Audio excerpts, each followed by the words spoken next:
كيفاش طيبوا الكبده المغطوره والدجاج المنتوف والحريره؟ كنقبضوا الدجاج كنشرملوه بالملحه والحامض والابزار هو والكبده. كنقبضوا العطريه ديالنا فلفله حمراء كنضربوها مع داك الدجاج. ايوا كنديروا السكينجبير والخرقوم والابزار. واكدوا ليا الحامض باش كيحيد ديك الريحه ديال الزفوريه ديال الدجاج. وتما تا الكبده المجروحه راه تما الكبده المغدوره. يما عليك وعلى الجمال ديالك يا عمي توفيق. كنضربوا الملحه، ما تنساوش الملحه. هاكا بورس كتعيط لامك ما كتعرفش طيب ساهل. اضرب الزيت المعلم، اضرب شويه الزيت وخلي داك الشريميله تدخل مع داك الدجاج. خلط وجه خلط اخالي. ايوا هذاك العز. ايوا الانسان تلا تزوج وكانت مرسو مريضه يكوفري عليها شي شويه ويوجد لها ويقابلها.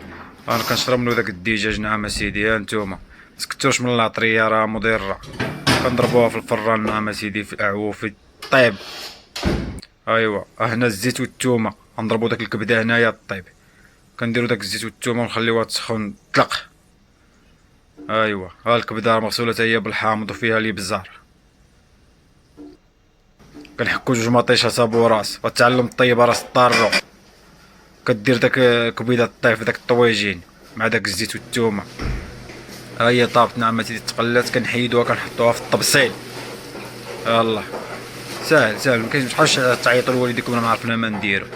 كتقبض داك المطيشه اللي حكينا في الاول كديرها طيب حتى هي. خليها طيب غير بالمهل على خاطرها. كنطلعو على الدجاج راه بدا كيتحمر. كنزيدو هاد الفريت هذا اللي بغا يدير له الملحه والابزار دبر راسك انت وشنو بغيتي. دير له فلفله حمراء. ها هي ديك مطيشه طابت خاطره تبارك الله ما شاء الله. كتلوح فوق هذاك الكبيده.